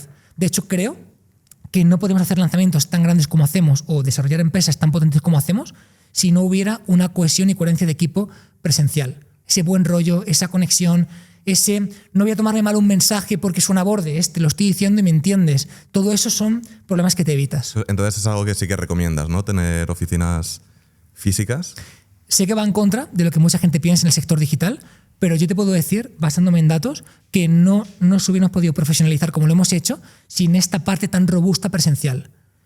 No hay rotación, no tenemos prácticamente rotación, ya es muy raro que alguien se vaya de la empresa, a veces una persona no cuadra en un puesto, la intentamos reubicar, es raro que se vayan, se ha generado un buen grupo, una buena piña, remamos todos en la misma dirección. Cuando no hay esa conexión es más complicado. ¿Y cómo te organizas en tu día a día? ¿Cuáles son los hábitos? Además, solo tienes hábitos saludables para gestionar el equipo, todas tus cosas que hacer, mantener con tus hábitos. ¿Cómo gestionas todo eso? Para mí, los innegociables sería entrenar 100% todos los días. ¿De lunes a domingo? Siempre hay un día que no voy a poder o algún día que no voy a poder. Entonces, para mí es innegociable entrenar todos los días. De hecho, tengo un gimnasio en casa y he decidido desde hace ya un tiempo entrenar en un gimnasio presencial porque te comprometes más. Te comprometes más a que es una hora de foco, una hora de desconexión, vas a lo que vas. De la otra forma, al final es muy fácil mezclar trabajo con ocio. Y vas a estar en el gimnasio de tu casa con el ordenador, ¿no? Con el portátil. Como tantas veces hemos hecho todos, tal cual. Y luego a nivel organización más empresarial, ¿cómo lo haces? Bueno, innegociables. Entrenar, meditar y leer, obligatoriamente, 100%. Creo que son 3 hábitos que es fácilmente implementable y que con tan poco puedes conseguir muchísimo. Y después simplemente a nivel de organización, yo lo que intento es hacer lo menos posible. Es decir, recuerdo al principio que la forma en la que yo delegaba era una forma muy bruta, era del tipo, hago todo lo que puedo y cuando exploto me tienen que sacar el trabajo a palas. Mala forma de delegar. La siguiente vertiente fue, hago todo lo que puedo y cuando ya voy a explotar, delego porque no llego a más cosas. Y llega un punto en el que lo que hago es lo contrario, intento no hacer nada, literalmente. Intento hacer lo menos posible, delegarlo todo y estar en el punto en el que tengo que estar. Estar en lo que realmente hace que sea importante y lo que nadie podría hacer. ¿Y qué es eso? ¿O qué suele ser eso? Pues, por ejemplo, el estar hoy aquí es un punto que nadie puede hacer, por ejemplo. Bueno, también te diré, hay gente ya en el sector infoproductos que mandan a gente de su equipo a los podcasts, que obviamente no es lo mismo, pero igual es en el siguiente paso. Sí. Hay ciertas áreas en las que sí o sí tengo que estar. Pues, por ejemplo, aunque no llevo yo la parte financiera, pues evidentemente tengo un equipo financiero y fiscal, sí que entender cómo van las cosas y hacia dónde vamos y darles mi visión y tranquilidad es importante. Sí, por ejemplo, hacer de amortiguador a nivel de líderes de equipo. Es decir, para mí el líder tiene que ser la persona que soporta la presión principalmente, para que a ellos les caiga lo menos posible. Intentar amortiguar eso para que hagan su trabajo lo mejor posible. Evidentemente, pues por ejemplo, en la entrega... Perdón, te corto. Para ti un líder no tiene que tener esa presión. Creo que es quien tiene que soportar cierta parte de la presión. Cierta parte, sí. Sí, porque la presión que ya tiene la gente que está trabajando contigo, más la que le añadas tú, a veces es insostenible para alguien que ya está centrado en lo que tiene que hacer. Uh-huh. Entonces, yo juego un papel fundamental a nivel de generar tranquilidad con lo que estamos haciendo. Es decir... Tú nunca vas a presionar a un líder de venga, no, claro, jamás. Y es un error que ya hemos cometido en años atrás. Y no es la forma. Creo que cuando hay una buena conexión con la gente con la que trabajas y cuando realmente hay una coherencia entre las partes, esa persona va a dar mucho más de sí que si le aprietas. No, 100%, porque es que al final va a tener 2 trabajos.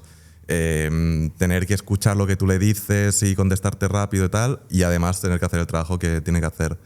Luego también a nivel organización, ¿cómo organizas tu vida privada y tu vida personal? Nos has comentado que tienes pareja, ¿cómo consigues llegar a todo?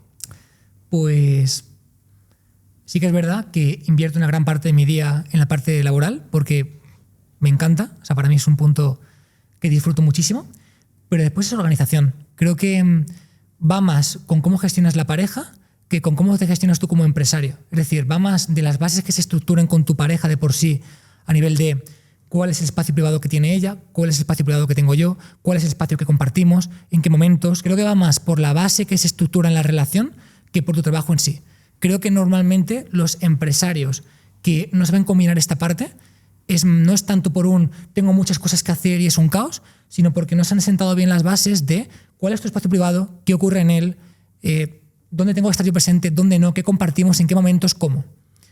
Pero cuando se estructura bien, pues al final tu pareja puede tener su vida privada, cosas de las que yo no me tengo que enterar, cosas, porque sería insostenible enterarte de todo lo que ocurre, cosas que están en su punto, laborales, personales, cosas que igual por mi parte, y hay una parte compartida, que decidimos compartir porque nos apetece que sea así. Entonces, cuando creo que esto se habla bien y se estructura bien, es más fácilmente llevable. ¿Y sueles funcionar con un sistema de organización, pues por ejemplo, por las tardes, tanto tiempo juntos, o es más fluir el día a día? Fluir día a día y ya está. De hecho, yo creo que cuando pronosticas todo, creo que pronosticar o anticipar todo en una relación es la forma más fácil de cargártela. Es como si tuviéramos un calendario, a las 10 tenemos sexo. Pues yo creo que perderías muy rápido el erotismo. Creo que cuando más predecible es algo, menor es el erotismo, menor es la conexión.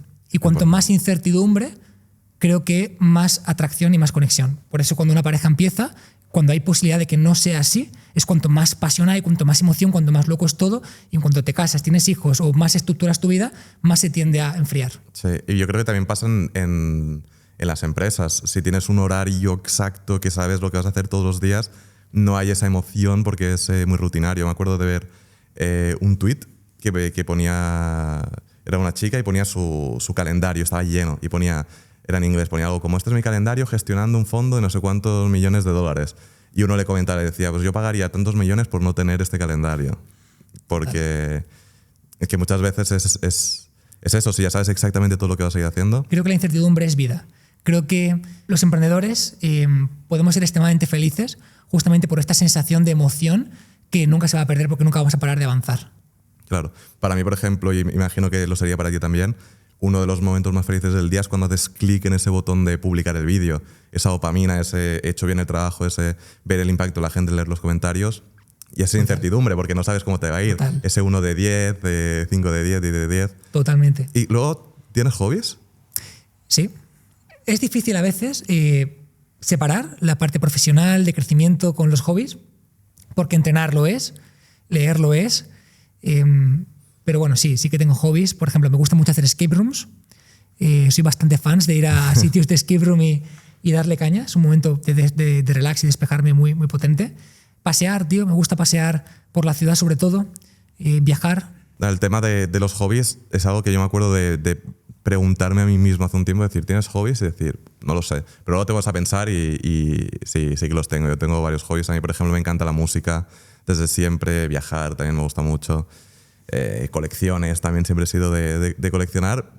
Pero son cosas que igual, como las tienes tan normalizadas en tu día, que no caes en que es un hobby. Por ejemplo, el tema escape room, creo que soy de las pocas personas de España que nunca he ido a uno.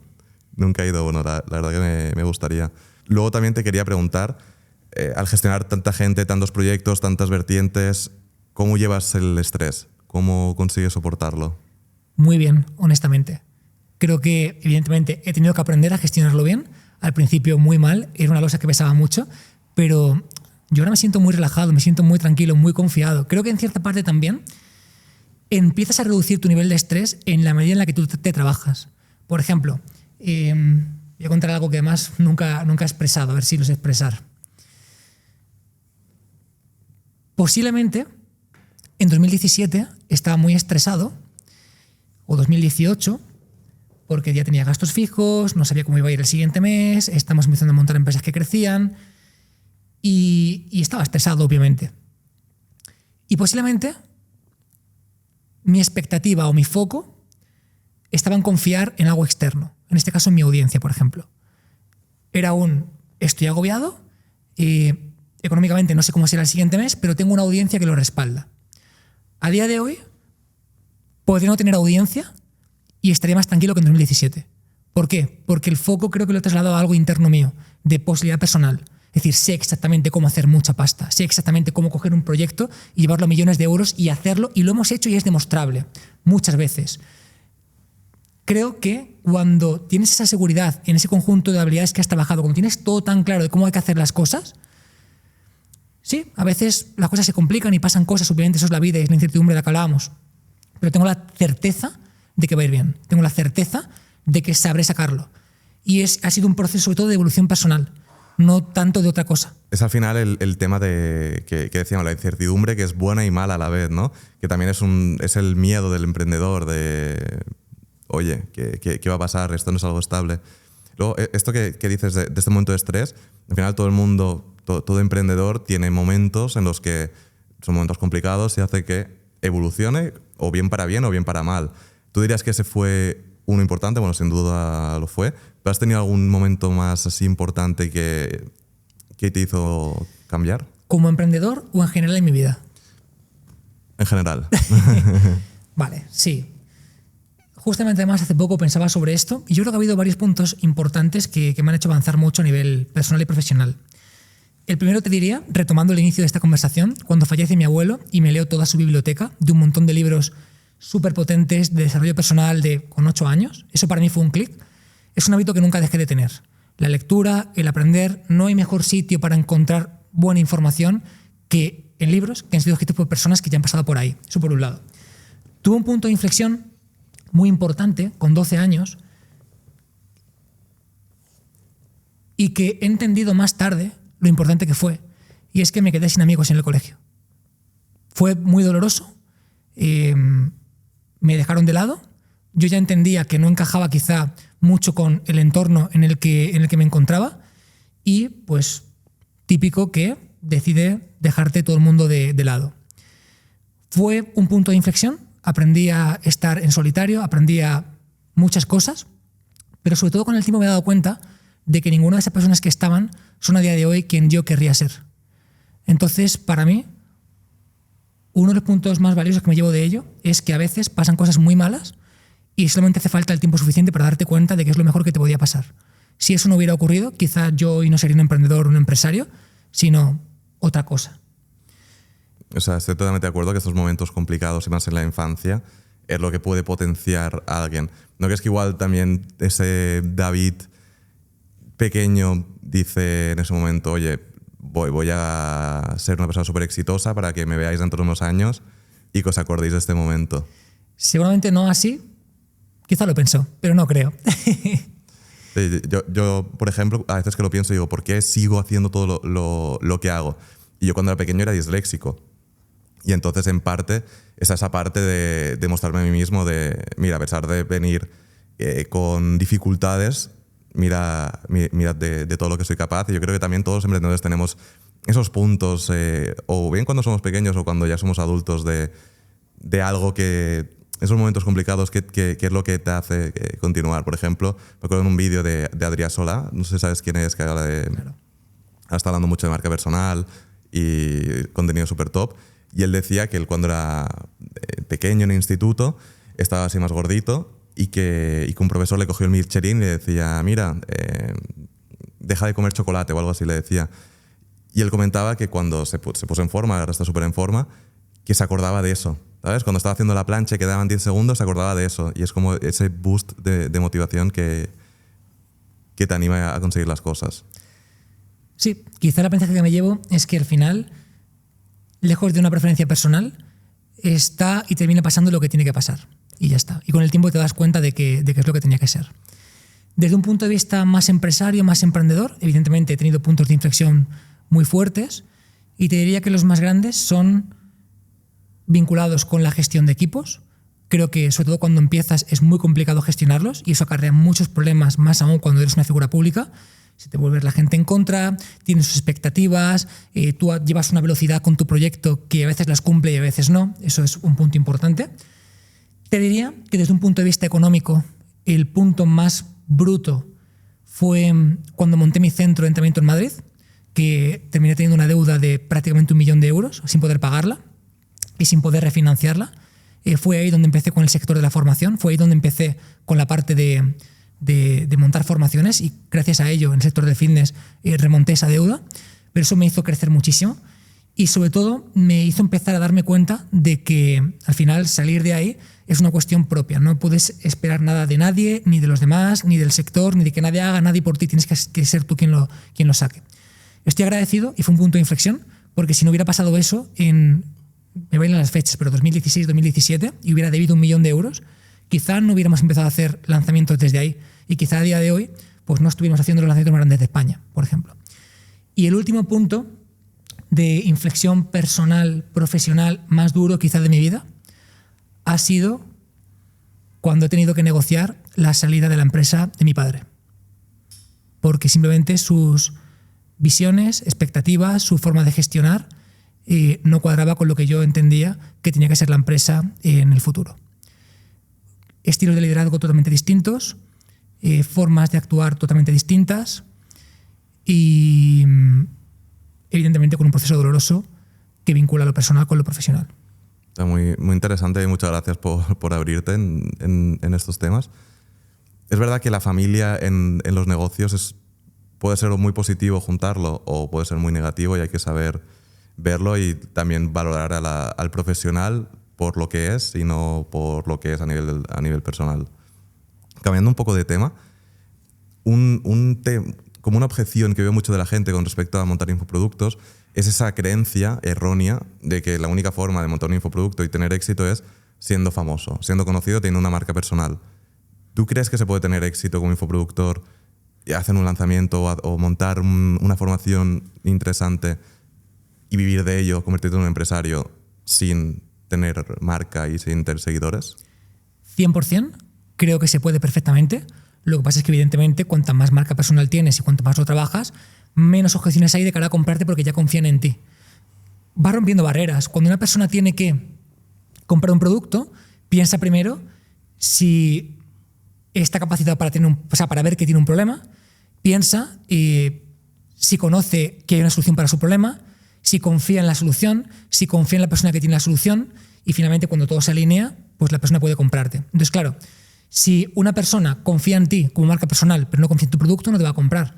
Si una persona confía muy fuertemente en un producto pero no en la persona que hay detrás o lo que sea, tampoco te va a comprar. Entonces, ayuda y facilita. No obstante, no es necesario. Al final, yo creo de hecho que si tuviera que empezar un proyecto en 2024, sería tirando por la tirando por la línea de microennicharme. Es decir, evidentemente... Microennichable. Sí. Para mí, evidentemente tú puedes hacer una marca personal masiva y dirigirte a un montón de gente, pero si yo tuviera que empezar a hacer algo rentable, empezaría por algo muy, muy, muy concreto. Es decir, ¿qué sector de la población tiene un problema muy identificable, muy pequeño, donde los grandes tiburones no van a entrar a competir y donde yo con mi conocimiento, con mi aporte, puedo entrar por un ticket lo suficientemente alto como para que lo puedan pagar y ayudarles rápido? Entonces, si yo doy con un nicho súper, súper concreto en eso, va a ser muy fácil. Por ejemplo, imagínate que mañana cambian el algoritmo de Facebook Ads o de YouTube Ads y ahora el traqueo con el pixel ya no se puede, dejas de tener visión a la hora de hacer publicidad. ¿Qué pasó hace poco con lo de iOS? A eso voy. Entonces, yo tengo un equipo en el que rápidamente, en cuestión de días, pum, pum, pum, montamos código de programación interno y lo hacemos. Si yo tuviera que empezar y fuera uno de mis programadores, iría a tiro fijo a las personas que están lanzando y les presentaré la solución. Estás lanzando, vas a ciegas, tengo esta solución, son 2.000 euros. ¿Sabes cuánto te vas a ahorrar por 2.000 euros por aprender a hacer esto bien? Ni te imaginas. Entonces, fíjate qué concreto, qué pequeño, qué específico, pero suficiente como para empezar y capitalizarte. Entonces, creo que es más fácil vender un producto cuando es tan ennichado la solución que quieres plantear que prácticamente la única solución eres tú. Cuanto más amplia es la audiencia, sí, más gente te está siguiendo, más gente te está viendo, pero la realidad es que también va a ser más contrastable con otras personas en cuanto al precio. Antes de comprarte a ti, van a mirar qué más hay y seguramente se queden con un precio más económico o con la persona a la que han seguido más, etc. Y yo también creo que si vas a hacer un infoproducto B2B, va a ser más sencillo venderlo y además si es nichado, ¿no? Si le estás vendiendo a un empresario que, oye, te vas a ahorrar 5.000 euros y vale 2.000, pues es que todo el mundo te lo va a comprar, ¿no? Mientras que igual si es más amplio, es más masivo, le estás vendiendo a gente que probablemente no tenga una empresa. Entonces es más complicado muchas veces vender a alguien que no es empresario que lo es. Y alguien que sí que tiene una marca personal, ¿cómo le recomendarías empezar y montar un proyecto de formación? Yo creo que hay que diferenciar entre qué tiene esa persona, marca personal o marca temática. No es lo mismo. Normalmente a veces asociamos a que tenemos una marca personal y lo que tenemos es una marca temática. Por ejemplo, cuando tú ves mi marca supuestamente personal de Power Explosive, del sector fitness, realmente no es una marca personal, es una marca temática. Es decir, la gente sigue Power Explosive o me sigue a mí en ese contexto porque quiere aprender de fitness. No quiere aprender de finanzas, no quiere aprender de empresa, no quiere aprender solamente de fitness. Entonces no es una marca personal, es una marca temática. Creo que Claro, porque te siguen por tu contenido y no por quién eres tú. Te siguen por la temática del contenido y no por quién eres tú. Creo que una marca personal empieza a ser personal cuando da igual lo que compartas. La gente quiere seguirte a ti. Por ejemplo, Gary Vaynerchuk es una persona que empieza hablando de vinos, termina hablando de motivación, de empresa, de emprendimiento, pero tú le sigues porque el tío es muy carismático. Porque da igual lo que te aporte, sabes que va a ser bueno. Entonces hay que diferenciar. Porque una muy buena marca personal te permite llegar a mucha gente, pero después la forma de vender bien un producto está en dirigirte específicamente a la gente que está dispuesta a comprarte ese producto. Es decir, realmente habría que después concretar lo que estás ofreciendo al público que le interesa, no a todo el mundo. O sea, estoy totalmente de acuerdo, pero luego también si te fijas, los grandes infoproductores crean contenido generalista. O sea, estoy pensando en un Iman Gadzhi que él te está vendiendo agencia, SMMA, pero luego te hace vídeos de cómo reprogramar tu cerebro, porque van al gran nicho. ¿Tú crees que a día de hoy es más complicado crear una marca personal o una marca temática que cuando empezaste tú? Diría que es diferente. Diría que cuando yo arranqué, la gente que te seguía muy fuertemente. Es decir, era un YouTube del 2013 donde 100.000 seguidores era no poder andar por la calle, literalmente. 100.000. Ahora estamos en un punto en el que una persona con 3 millones de personas en TikTok no le reconocen. Es decir, hay mucha más oferta y mucha más gente, se ha difuminado el mensaje, la conexión no es tan profunda. No obstante, creo que arrancar ahora una marca personal y hacerla conocida de forma masiva es más sencillo, porque hay más información de cómo funciona todo, hay más gente que ya lo está compartiendo y hay un camino que puedes seguir. Cuando tú arrancaste en 2016, tampoco tenías mucho en quién fijarte. Mercado americano, mercado brasileño, más o menos, pero hostia, era un poco ir a ciegas. Ahora quien empieza es tan sencillo como cogerte a ti, fusilar tu canal, ver qué títulos funciona, ver qué hay, ya hay un hilo del que tirar. Hay un camino ya hecho. Eso estoy totalmente de acuerdo y yo sinceramente creo que a día de hoy es más sencillo, aunque lo que tú dices, el tema de la conexión. El tema de la conexión también creo que es por el contenido vertical. TikTok, Shorts, pues no conectas igual. Igual te has suscrito a un TikTok porque has visto un vídeo de 15 segundos, pero claro, no tienes ni idea. ¿Tú has ido viendo durante todos estos años que ha ido cambiando tu fama o lo has visto como algo estable o algo que ha ido increciendo?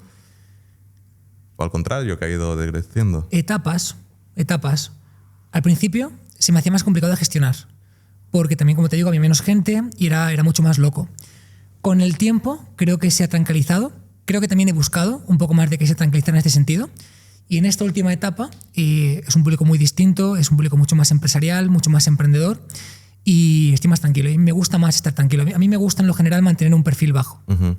Me acuerdo que comentaste en un podcast que te planteabas dejar de crear tu contenido, pero que luego volviste a tener ganas. ¿Cómo funciona ese proceso? ¿Qué es lo que te quita las ganas y qué es lo que te las da? Estuve a punto de dejarlo todo en realidad. Primero, porque lo que ya habíamos construido no paraba de crecer y yo no hacía falta para hacerlo crecer de forma visible. Entonces yo podría no estar haciendo contenido y lo que estamos haciendo seguiría funcionando, seguiría creciendo, podemos seguir avanzando. Entonces eso es un detonante de dejar de ser útil. Eso para empezar. Eso ya es un clic que cambia mucho. Cuando realmente has hecho algo donde dejas de ser útil, ya la forma en la que creas contenido, ya la forma en la que te sientas a grabar es distinta. Eso por un lado. Por otro lado, que cambias. El David que empieza a compartir información sobre fitness no es el David que en 2024 se siente puramente empresario. Es decir, hay un proceso de transición, de descubrimiento, de entender muy bien que la gente te ha empezado a seguir por quién eras en la etapa de fitness y empezar a entender también que todo este conjunto de expectativas ya no son lo que es la realidad. Es decir, la gente espera de ti, David, entrenador fitness, comparte contenido de entrenamiento, pero tú poco a poco te vas dando cuenta de lo que la gente espera de ti no es realmente quién eres. Entonces, claro, hay un punto ahí de quiebra donde dices, no me siento coherente con lo que estoy haciendo, no me siento coherente con este tipo de contenido, no porque no me encante el fitness, me encanta, sigo formándome, sigo estudiando, entreno cada día, sino porque hay mucho más, David, aparte del fitness.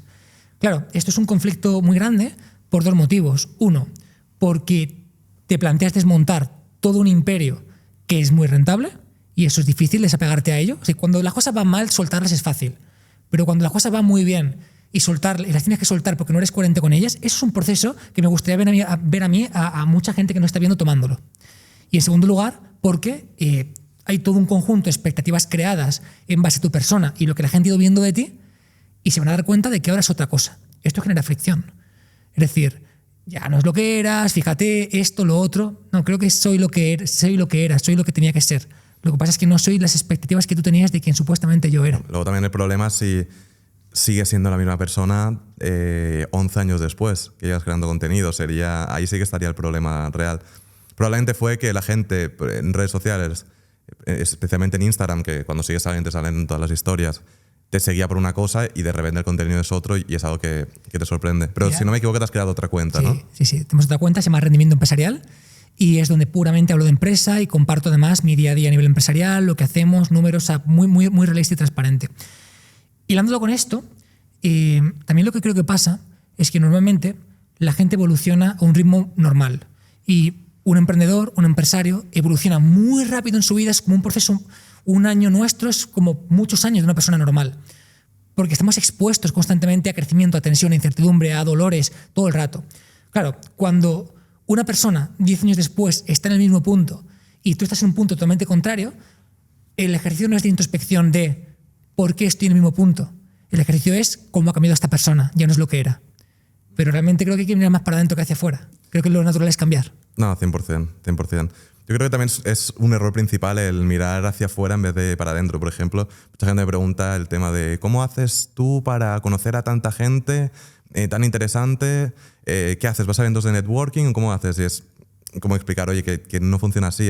Es más bien trabajar en ti durante años, convertirte en alguien interesante y luego atraes a la gente interesante en vez de estar buscando afuera el conocer a esa gente. Luego también, hablando de emprendimiento, y juntándolo con lo que hablamos antes de emprender se nace o se hace, hay gente que mira los vídeos que no vive en España y que vive en Latinoamérica y han nacido ahí en Latinoamérica y tienen dificultades para pues, más problemas económicos o menos facilidades.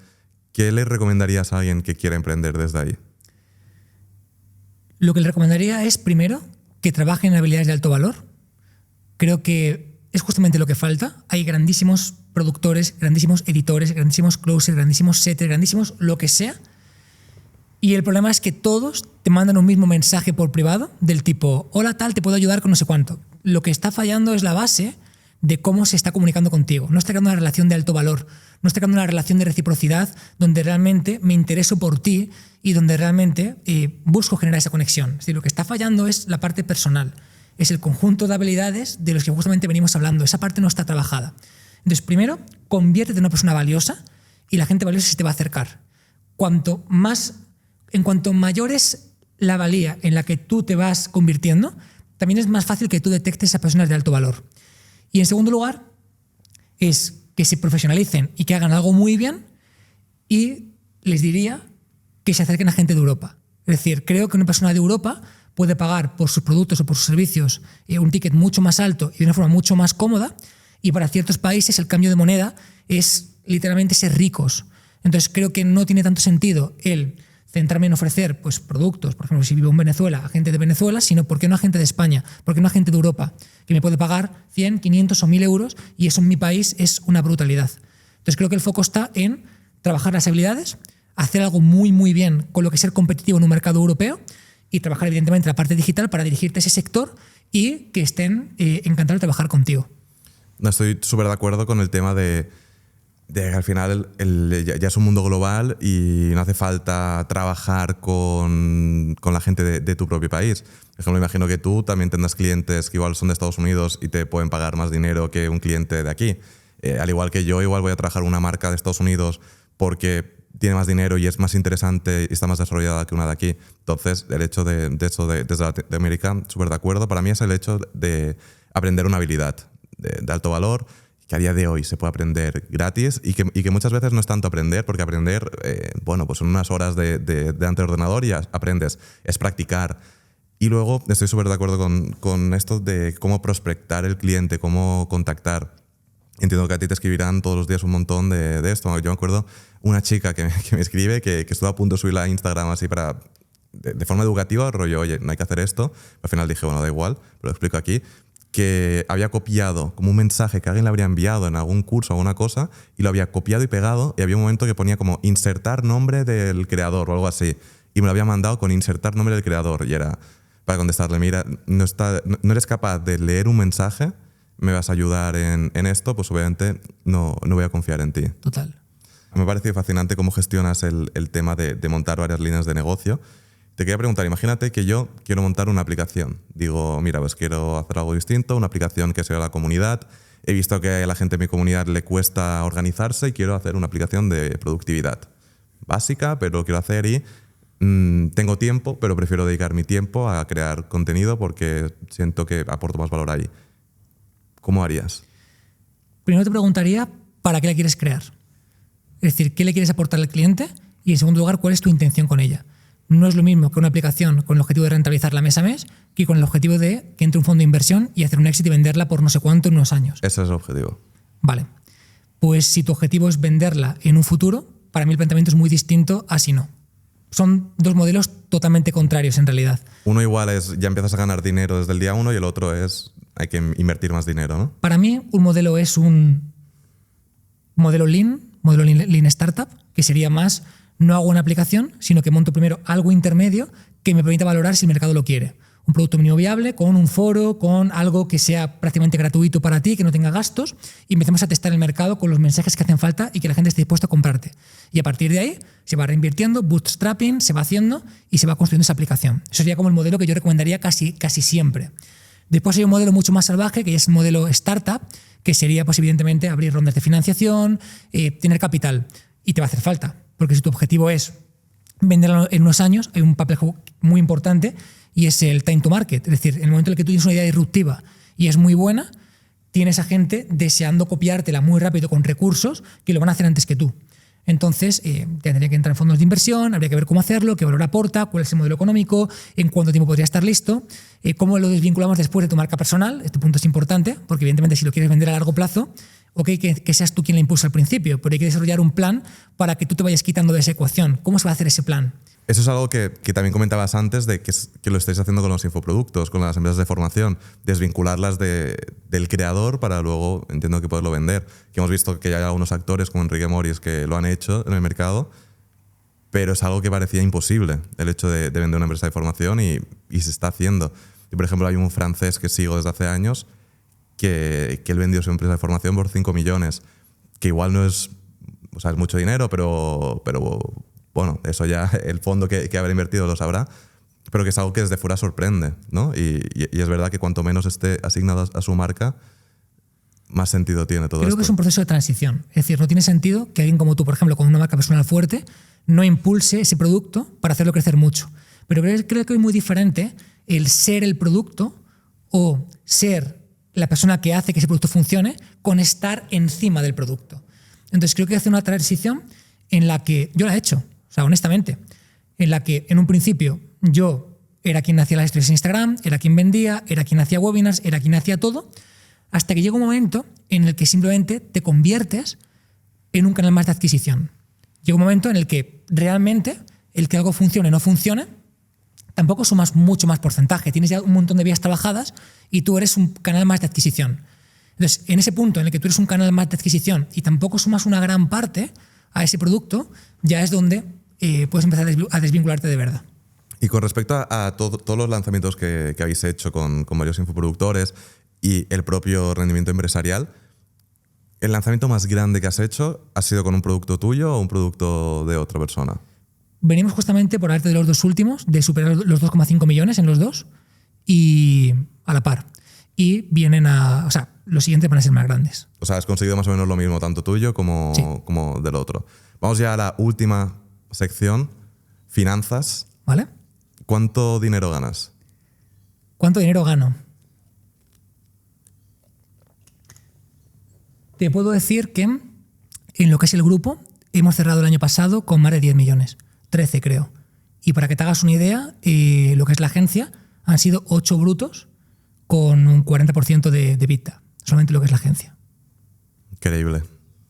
Increíble. Entonces, los dos proyectos mayores son agencia, infoproducto. ¿Cuántos infoproductores tenéis a día de hoy? Porque entiendo que la idea no es hacer un lanzamiento como hay agencias de lanzamientos, de hago un lanzamiento y ya está, sino es montar todo el negocio juntos. Hemos cometido una transición importante en los últimos años. Es decir, yo hace 2 años empezamos a hacer lanzamientos en 2016 y hicimos muchos lanzamientos muy grandes. El primero por encima del 1.000.000 de euros fue en 2019, si no me equivoco, 2020. O sea, llevamos mucho recorrido. Sabíamos hacer lanzamientos grandes. ¿Qué es lo que ocurrió? Que hace 2 años más o menos planteamos, ¿ok?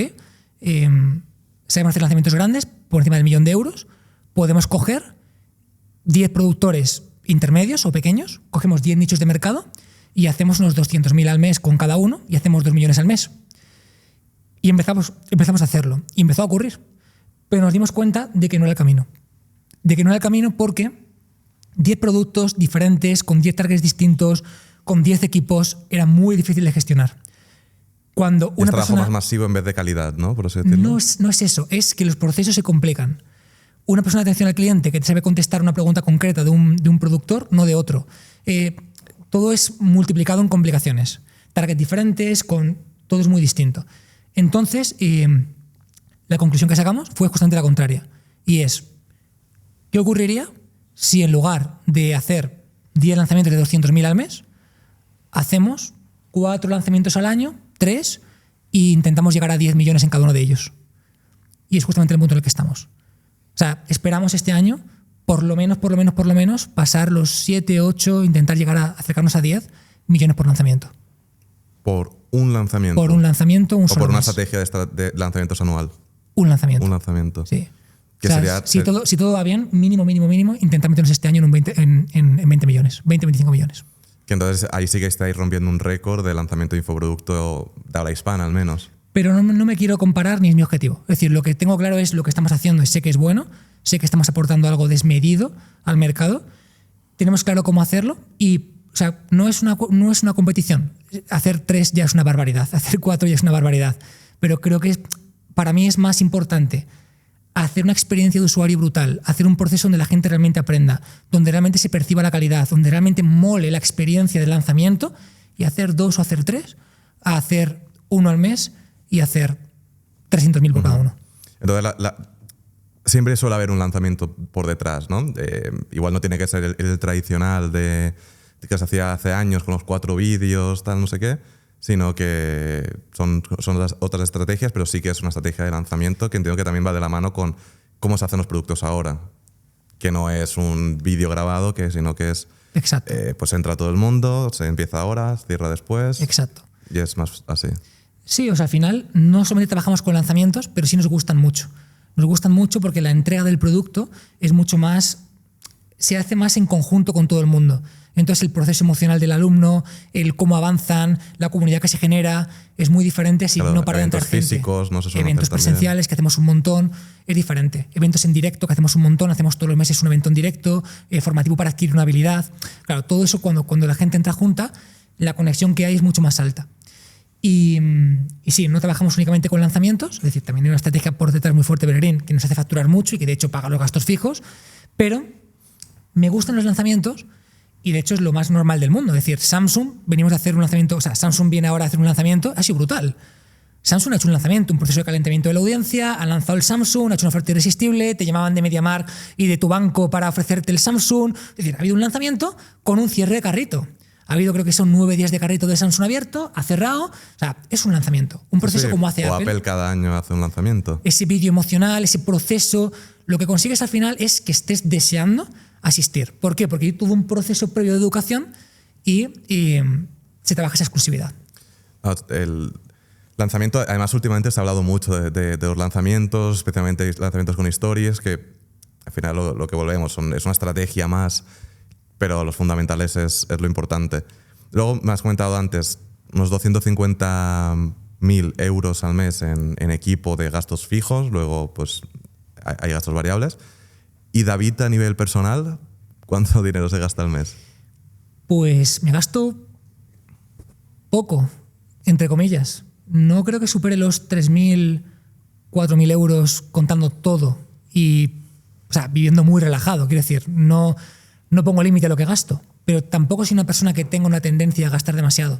Entonces, 3.000, 4.000 más o menos es lo que... A mí lo que me mueve en realidad a mí lo que me mueve son las cosas de la empresa. O sea, no tengo ganas. O sea, hace poco, por ejemplo, estaba para comprarme un coche y mi compañero que le lleva la parte fiscal me decía, tío, cómprate está guapo, no sé cuánto. Estamos debatiendo entre un R8 o un Panamera e-Hybrid.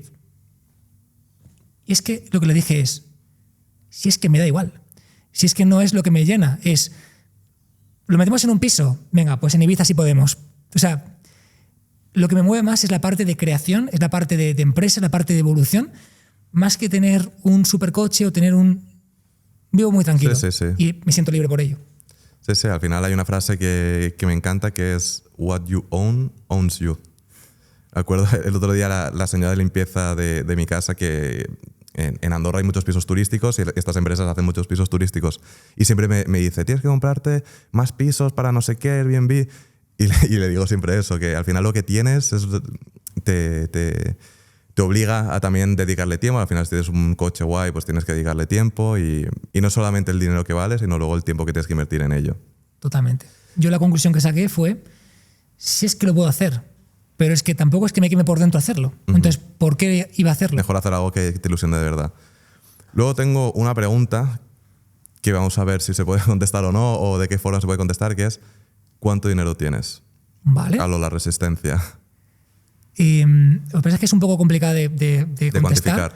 Sí, sobre todo porque es diferente dinero en el banco que patrimonio, que o sea, y también depende mucho de lo que vale una empresa. Y también depende mucho de cuánto vale una empresa y depende mucho de cuándo me hagas esta pregunta. O sea, si me la haces hoy, que venimos de gastarnos 1 millón de euros, pues te diría más de 3 líquido en el banco, 3, 4 millones de usabilidad. Pero si me la haces el mes que viene, a lo mejor te digo 7. Y si invierto en... O sea, creo que lo importante es mover el dinero. Entonces, dependiendo de cuándo me hagas la pregunta, creo que la respuesta va a ser distinta. Quiere cambiando, ¿no? Sí que tengo algo claro, y es que rara vez tengo menos de 1 o 2 millones por responsabilidad corporativa. Es decir, hay mucho equipo, o sea, quiero realmente que la gente esté tranquila de que, ok, está bien esta parte. Y a partir de ahí, intentar moverlo, intentar trabajar bien con él y usarlo de forma inteligente. Entonces, dependiendo de cuándo me preguntes, tiene una cosa u otra. Ahora mismo, la realidad es esta. Vale. Y también dices que mueves mucho el dinero, que es algo que he visto tuyo, que no has parado, no tienes miedo a invertir, no tienes miedo a gastar, no tienes miedo a montar empresas, proyectos. Pero a nivel portfolio de inversión, ¿tienes un portfolio de inversión o tus inversiones son tus empresas? Tengo un portfolio de inversión, aunque después llega Celia Rubio y me dice, David, ¿pero qué haces? ¿Qué mierda es esta? Y me lo cambia todo. Pero a mí sobre todo me gusta mucho invertir en el propio proyecto. Es decir, no hay nada más rentable que invertir en tu proyecto, pero evidentemente tenemos un portfolio, pues invertimos evidentemente en fondos, invertimos en acciones, en inmuebles, o sea, tenemos mucho en inmueble, en diferentes vías, ¿no? Pero sobre todo en lo que realmente sé que me va a hacer crecer mucho más. Es en equipo, es en estructuras, en tecnología, en procesos, sistemas, etc. Sin lugar a dudas, invertir en equipo o en tu propio negocio es lo que te va a hacer más rentable. O sea, comprarte una cámara siendo youtuber es lo que te va a dar mucha más rentabilidad que un fondo indexado o lo que sea. Pues nada, David, hasta aquí el podcast. Ha sido un increíble placer, de verdad. Creo que la gente va a flipar porque hemos hablado de todo y la gente le va a servir, que es lo importante. Qué bueno. Gracias de corazón, tío. Enhorabuena por lo que estás consiguiendo y lo que estás haciendo. Darle las gracias a las personas que nos están viendo también por este ratito con nosotros. Lo valoro un montón y me he sentido súper a gusto y feliz, así que agradecido.